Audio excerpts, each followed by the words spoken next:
Paname. Ici c'est Paname. Ici c'est Paname. Ici c'est Paname.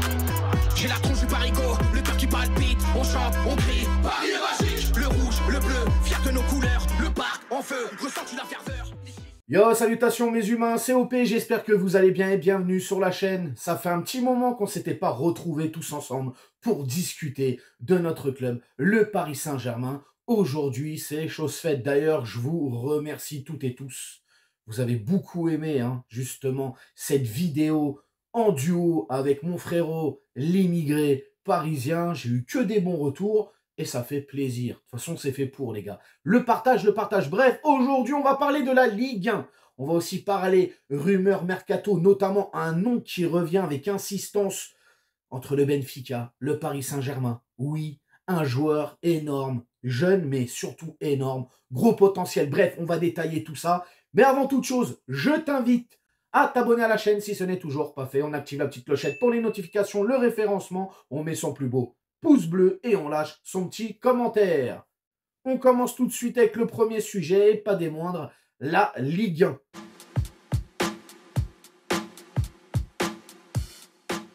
Ah, la Ligue 1, le fameux championnat de France, en tant que Français, ferveur défenseur du championnat de France. Je sais qu'en France, on aime beaucoup taper sur la Ligue 1, on est un championnat médiocre, etc. On préfère encenser les autres que notre propre championnat. Ici, c'est pas le cas. Oui, c'est pas le meilleur des championnats, je te l'accorde, mais c'est la Ligue 1. Et en tant que Parisien, supporter du PSG, club, le plus grand club du championnat de France, je me dois de défendre mon championnat. C'est comme ça. En tout cas, la Ligue 1, ça va très mal, notamment les droits TV. Forcément, quand tu as des incompétents à la tête de ce championnat, ça ne peut que aller mal. Eh oui, Vincent Labrune, le Marseillais, en tout cas, on se souvient de lui en tant que président de l'OM. Il n'a pas fait que du bien là-bas, mais ceci ne nous regarde pas. En tout cas, là, il est en train de nous mettre dans le trou en termes de droits TV. Monsieur réclame 500 millions d'euros. Bon, depuis, il a repris ses esprits, il a revu à la baisse le chiffre. Mais quand même, 500 millions d'euros. Et en ce moment, les gars, on est en train de se casser la figure. Personne vient taper à la porte pour acheter les droits TV de la Ligue 1. Alors si ça se bagarre entre Canal+, quand je dis ça se bagarre, c'est gentil, entre Canal+ et beIN Sport, d'un côté, on apprend que si personne veut racheter, nous allons créer notre propre chaîne. Les gars, je pense que vous avez oublié le fiasco Mediapro.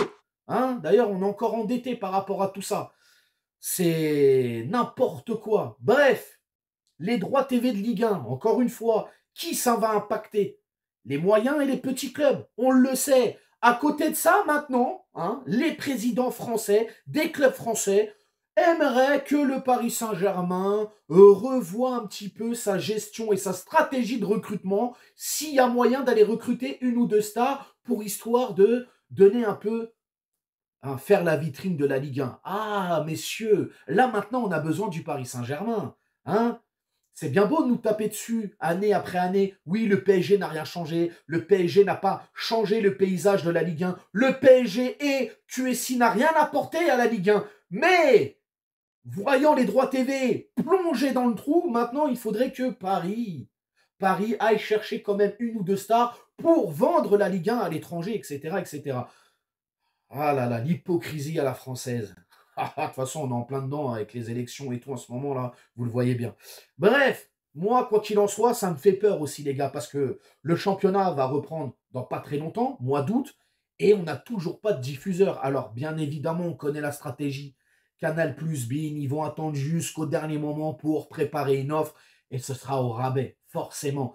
Mais ça fait peur quand même, et forcément, Vincent Labrune, incompétent qu'il est à tous les étages, il est en train de nous mettre dans le trou, ce mec-là. Déjà, qu'est-ce que t'es parti nous chercher McDonald's comme partenaire?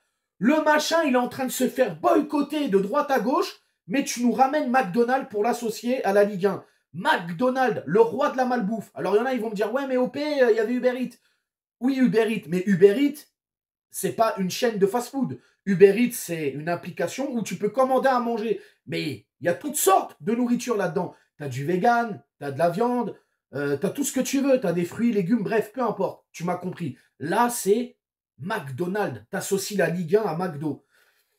La pire chose à faire pour moi, hein, je pense, hein, les gars, ça n'engage que moi. En tout cas, c'est compliqué, je le répète encore une fois, la Brune qui réclame 500 millions d'euros, depuis la revue à la baisse, c'est un peu normal, 500 millions, c'est quand même très exagéré. Et d'ailleurs, il l'a dit même dans une interview.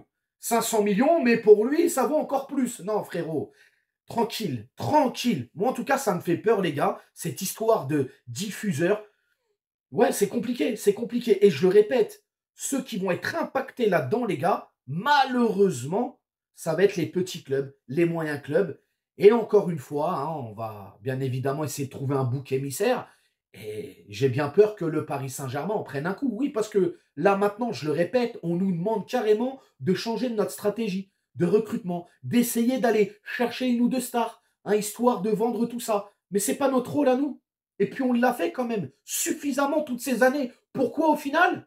Pourquoi au final? Pour être à chaque fois critiqué, hein, dans la presse, à la télévision, d'être ingrat aussi, l'ingratitude de la Ligue 1, de dire que Paris n'a jamais rien apporté à la Ligue 1, etc. Au bout d'un moment, c'est pas notre rôle. Notre rôle, c'est de s'occuper de nous, du Paris Saint-Germain, de recruter pour nous, pour notre pomme, point barre, point barre. Et le jour où vous aurez l'amabilité de reconnaître que le Paris Saint-Germain a fait beaucoup pour la Ligue 1, peut-être que là, oui, on pourra discuter, mais pour le moment, c'est pas notre rôle. En tout cas, Vincent Labrune est en train de nous tordre le cou, est en train de nous étouffer, est en train de tuer la Ligue 1. Ce monsieur doit partir. Pas parce que c'est un ancien de Marseille ou je sais pas quoi, juste parce qu'il est incompétent, il est en train de tuer le football français, en tout cas en termes de championnat de la Ligue 1, il est en train de nous tuer, tout simplement. Je ne sais pas ce que vous en pensez de tout ça, les gars, mais c'est inquiétant. Et quand on s'inquiète justement de tout ça, quand on aime son championnat, quand on aime son équipe de Ligue 1, faut aussi, les gars, prendre les à côté. Et ce dossier-là de Ligue 1 en fait partie. Vous me direz dans les commentaires ce que vous pensez de tout ça. En tout cas, Vincent Labrune, démission, faut que ça dégage. Et on enchaîne tout de suite avec le deuxième sujet.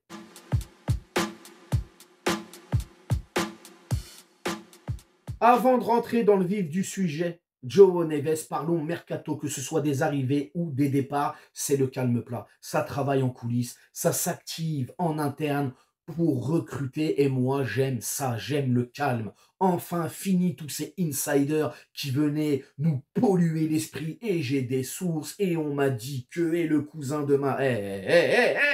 Enfin on respire et ça fait du bien les gars.